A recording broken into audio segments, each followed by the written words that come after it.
Bismillahirrahmanirrahim. Assalamualaikum warahmatullahi wabarakatuh. Salam sejahtera kepada seluruh rakyat Malaysia yang dikasihi sekalian. Saya mulakan dengan tindakan Task Force Operasi Pematuhan. Task Force Operasi Pematuhan yang diketuai oleh PDRM telah membuat 76,348 pemeriksaan pada hari semalam bagi memantau dan menguatkuasakan SOP PKPB di seluruh negara. Sebanyak 3,903 pasukan pematuhan telah membuat pemantauan yang melibatkan seramai 19,615 anggota.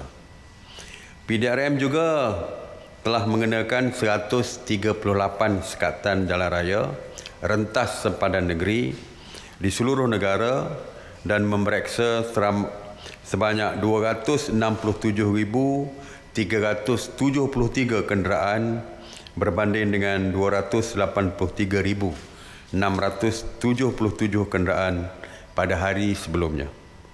Sebanyak 93 kenderaan telah diarah patah balik atas cubaan rentas negeri tanpa kebenaran, dan antara negeri yang mencatatkan cubaan rentas negeri yang tertinggi adalah Pahang 38, Melaka 27 dan Selangor 24. Semalam PDRM telah menahan seramai 56 individu di atas kesalahan engkar arahan PKPB, dan daripada jumlah tersebut seramai 46 individu telah pun direman, manakala 10 individu diberikan jaminan polis. PDRM turut mengeluarkan kompaun kepada 88 individu di atas pelbagai kesalahan engkar PKP. Namun, tiada kompaun yang dikeluarkan di atas kesalahan ziarah Aidilfitri. Oleh itu, sekali lagi saya mengingatkan supaya semua rakyat mematuhi SOP dan peraturan yang ditetapkan. Kerjasama dan kawalan kendiri daripada tuan-tuan dan puan-puan sekalian adalah amat penting di dalam kita memerangi pandemik COVID-19 ini. Mengenai op sanitasi awam di bawah kawal selia KPKT, sejak 30 Mac 2020, KPKT telah melakukan 7,469 operasi sanitasi yang merangkumi 132 zon. Sebanyak 10,996 premis telah disanitasi yang terdiri daripada 2,643 pusat perniagaan, 4,088 bangunan kerajaan, 1,581 kawasan perumahan termasuk PPR, 2,332 tempat awam dan 352 pasar raya. Semalam, sebanyak 43 operasi sanitasi yang meliputi 37 zon di 12 negeri, antaranya Sabah 11 operasi, Johor 8 operasi dan Melaka 4 operasi. Mengenai pengurusan pusat kuarantin, sejak 8 pagi sehingga 8 pagi 3 Jun, sebanyak 185 pusat kuarantin telah beroperasi, iaitu sama seperti hari sebelumnya, yang mana 14,820 individu sedang menjalani proses kuarantin wajib. Semalam, seramai 400 rakyat Malaysia telah pulang ke tanah air dari Singapura, Indonesia, China, Qatar serta Jepun dan telah pun dikuarantin secara wajib. Seramai 49,206 rakyat Malaysia yang pulang dari luar negara telah dikuarantin secara wajib sejak 3 April 2020, manakala seramai 38,7 341 individu telah pun selesai menjalani kuarantin wajib dan telah pun dibenarkan pulang ke rumah masing-masing. Mengenai penghantaran pulang pelajar IPT, dari 27 April 2020 sehingga hari ini, Kementerian Pengajian Tinggi KPT telah pun menghantar pulang seramai 57,729 pelajar IPT yang berada di kampus-kampus seluruh negara pulang ke pangkuan keluarga masing-masing. Semalam, 915 lagi pelajar telah dihantar pulang melalui 7 penerbangan. Seramai 700 pelajar masih berada di kampus dan akan dihantar pulang ke kampung halaman masing-masing dalam masa terdekat. Hari ini tiada jadual penghantaran pelajar-pelajar pulang ke kampung halaman masing-masing. Mengenai barang keperluan asas, semalam Penguatkuasa Kementerian Perdagangan Dalam Negeri dan Hal Ehwal Pengguna KPDN-HEP telah membuat pemantauan harian ke atas 25 jenis bekalan barangan di 973 premis perniagaan termasuk peruncit iaitu 766, 173 pemborong dan 34 penghilang.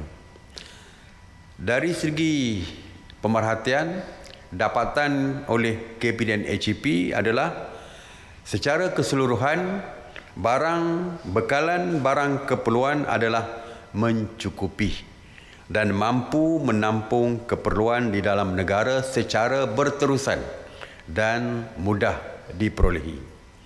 Manakala Kementerian Pertanian juga telah membuat pemantauan di peringkat pengeluar makanan dan juga memberikan jaminan bahawa bekalan barangan keperluan di peringkat pengeluar juga mencukupi. Oleh itu, orang ramai dinasihatkan tidak perlu bimbang dengan bekalan makanan dan keperluan sepanjang musim perayaan ini dan seterusnya kerana ianya dijamin mencukupi. Mengenai tindakan KPDN-HEP yang melakukan pemeriksaan di atas pematuhan SOP PKPB, semalam mereka melakukan sebanyak 2,021 pemeriksaan. Pemeriksaan KPDN-HEP mendapati 1,872 premis mematuhi SOP yang ditetapkan. Sebanyak 146 premis telah diberi nasihat dan 3 premis lagi diberikan amaran di atas ketidakpatuhan SOP. Jadi seperti biasa, pihak kerajaan ingin menasihatkan dan menggesa pengusaha supaya terus mematuhi SOP kerana tindakan melanggar SOP boleh mengakibatkan premis perniagaan mereka ditutup. Begitu juga dengan pengunjung, pelanggan yang memasuki premis-premis perniagaan juga dinasihatkan untuk mematuhi setiap SOP yang dikeluarkan oleh kerajaan. Ingatan saya seperti biasa, sewaktu membeli belah, jangan membawa anak-anak kecil dan juga warga emas kerana mereka merupakan warga yang berisiko tinggi. Itu saja untuk hari ini. Terus kekal di rumah untuk terus kekal selamat. Stay home, stay safe. Saya buka kepada soalan.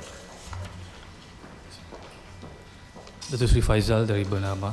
Terdapat laporan media yang mengatakan kerajaan telah mengenakan PKPD di Taman Langat Murni Kuala Langat. Adakah ini merupakan PKPD terbaru kerana tiada kenyataan rasmi daripada pihak kerajaan? Ada juga mengatakan kerajaan seperti diam 1000 bahasa yang tidak menjelaskan apa sebenarnya yang berlaku. Terima kasih. Okey. Kita tak diam 1000 bahasa sebenarnya. Saya dah sebutkan bahawa PKPD dia ada 2. Yang pertama PKPD yang kita telah laksanakan seperti di Selangor Mansion, di Pasar Borong, Selayang dan sebagainya. Yang keduanya, PKP yang dilaksanakan secara pentadbiran. PKPD juga seperti PKPD tetapi dilaksanakan secara pentadbiran. Untuk PKPD kita memagar kawasan tersebut dengan kawat berduri dan tidak membenarkan sebarang pergerakan keluar masuk daripada kawasan PKPD. Di kawasan PKPD pentadbiran, kita memagar juga kawasan tersebut, memagar juga dengan kawat berduri, tetapi ada keluar masuk. Iaitu penduduk di dalam kawasan tersebut boleh keluar, tapi dengan pemeriksaan kesihatan dan sebagainya sewaktu mereka nak keluar dan masuk. Tetapi dari segi saringan kesihatan, buat swab test dan sebagainya, sama saja dilakukan kepada semua penduduk yang berada di dalam kawasan yang di lockdown tersebut, di PKPD tersebut. Cuma beza satu sajalah, yang PKPD langsung tak boleh keluar, tetapi di sini boleh keluar untuk membeli makanan dan sebagainya, tapi mereka diperiksa. Walaupun saringan wajib kepada semua yang berada di dalam kawasan PKPD tersebut. Walaupun pentadbiran pun saringan 100% juga. Alright. Okey, terima kasih. Ada lagi. Okay. Datuk Seri Hamsiah dari Bernama, berkenaan keputusan kerajaan yang membenarkan pergerakan rentas negeri bagi urusan akad nikah, adakah pihak kerajaan akan membenarkan urusan pendaftaran perkahwinan juga bagi rakyat Malaysia yang bukan Islam? Ya, bagi yang bukan Islam, sejak PKPB dilaksanakan, PKPB kita telah pun membenarkan mereka mendaftar perkahwinan. Cuma jumlahnya hanya 4 orang saja, iaitu pengantin lelaki, pengantin perempuan dan 2 saksi. Itu saja. Dan memang kita benarkan. Ya. Alright. Datuk Seri, berkaitan dengan penggambaran yang akan bermula pada 10 Jun nanti, so adakah pelakon, kru dan syarikat produksi perlu menjalankan ujian saringan? Dan soalan kedua, pastinya ia melibatkan make-up dan dandanan rambut. Konsep dia sama seperti gunting rambut lah. So jadi adakah diorang pun dibenarkan penggambaran? Okey.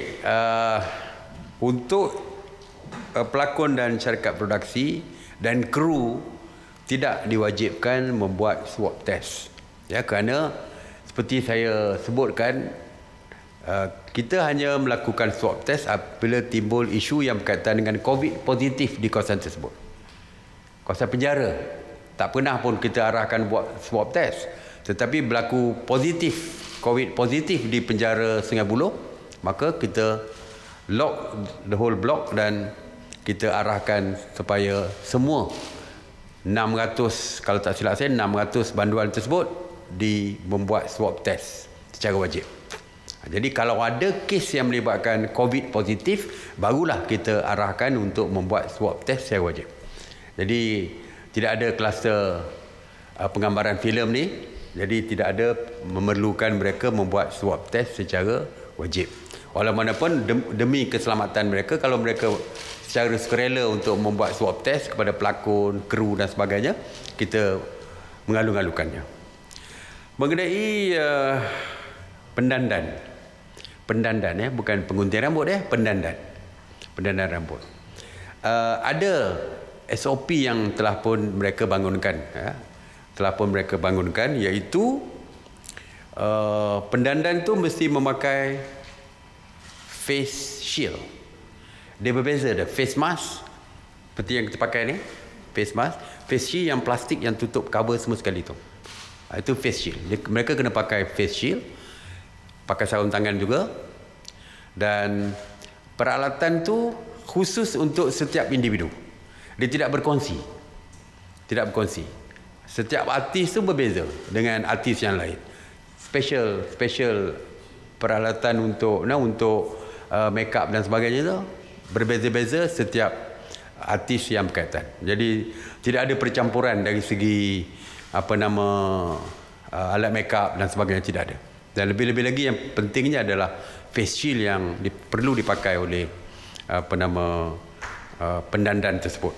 Dan mereka juga, syarikat penggambaran mesti melantik seorang penyelia keselamatan khusus untuk memantau dari segi pematuhan SOP di kalangan pekerja-pekerja, pelakon, kru dan sebagainya. Okey. Datuk Seri, PKPB kini berbaki kurang seminggu, iaitu 6 hari saja lagi. Adakah kerajaan akan membuat sebarang pengumuman mengenai PKPB disambung atau tidak dalam minggu ini? Ya, seperti biasa, setiap kali kita menyambung, kita akan membuat pengumuman.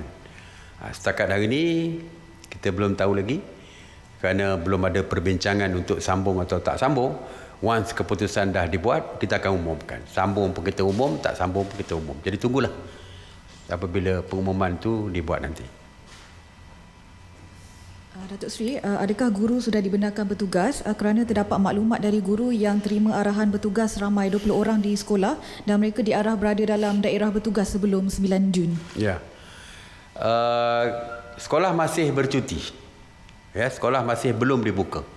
Oleh itu, pihak Kementerian Pendidikan masih belum mengeluarkan sebarang arahan untuk guru bertugas. Tidak ada ya, setakat hari ini. Tapi kalau guru tu secara sukarela nak pergi sekolah, nak menolong guru besar dan sebagainya, itu bukan arahan daripada Kementerian Pendidikan. Yang ada itu hari hanyalah AKP, anggota khidmat pengurusan tu. Seperti kerani dan sebagainya, itu termasuk dalam kaki tangan awam, mereka dah pun mula bertugas. Tetapi guru belum lagi. Belum ada arahan daripada Kementerian Pendidikan. Okey, Datuk Seri, soalan saya, adakah penggunaan QR code diwajibkan bagi memasuki premis perniagaan? Terdapat beberapa premis perniagaan yang meminta supaya aplikasi itu untuk memasuki ke premis itu diwajibkan. Sebagai contoh, di Selangor dia ada apps Selangkah. Jadi apabila kita masuk premis tersebut, premis owner tu meminta kita supaya download apps Selangkah dan tidak boleh guna apps lain. Jadi adakah ia diwajibkan? Terima kasih, Datuk Seri. Untuk memuat turun ataupun download apps ini memang kita galakkan. Di peringkat pusat kita ada apps My Sejahtera. Ya, dan di Selangor mungkin ada apps dia, di negeri Pulau Pinang pun mungkin ada, di Johor pun ada, mungkin setiap negeri ada.